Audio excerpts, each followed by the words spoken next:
Hello അറിയോ? ഹിന്ദിയിൽ പറഞ്ഞിട്ട് ഹിന്ദിക്കാരനാണ്. എന്താ എന്താ വിശേഷം?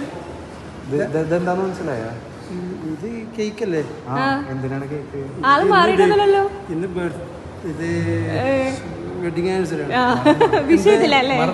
ഇല്ല മറന്നിട്ടില്ല. നിങ്ങൾ ആളെ വിഷ് ചെയ്താ? വിഷ് ചെയ്തില്ല അല്ലേ? ആരും കൊടുത്ത അല്ല, ഇത് ആരപ്പോ വിഷ് ചെയ്യാ? വൈഫായിട്ട്.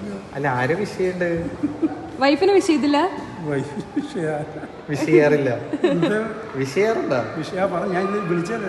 അപ്പൊ ഈ വെഡിങ് ആനിവേഴ്സറി പറയില്ല. സർപ്രൈസ് അല്ലേ? ഇവിടെ ഒരു മാമനല്ലേ?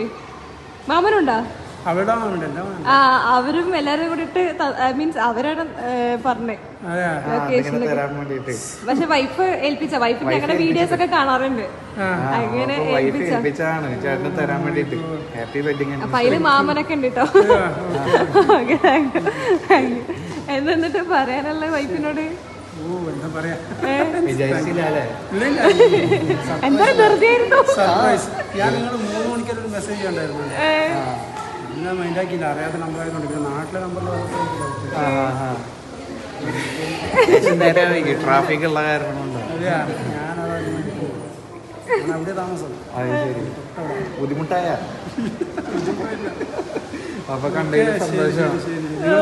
എന്റെ ഒരു ഉറപ്പാണ്. എന്താണ് വൈഫിനോട് പറയാറുള്ളത്? വിഷയത്തിന്റെ സങ്കടം എന്താ? ആളെ വിഷയത്തിന്റെ സങ്കടം എന്താ? ഇതിപ്പോ ഞാൻ സർപ്രൈസ് വെച്ചു. അതെനിക്കിങ്ങനെ അപ്പാർട്ട്മെന്റ് ഇങ്ങനെ കൂടി ആൾക്കാരുണ്ടായിരുന്നു. ആരെടുത്ത് എന്താ പറയണ്ടെന്ന് ഒരു പിടുത്തം കിട്ടണില്ല. നാട്ടിലോട്ട് വന്നെങ്കിൽ ഞാൻ അവിടെ അതായത് അവിടേക്ക് വന്നു. പിന്നെ അത് അറിയുന്നില്ല. അപ്പൊ ശരി.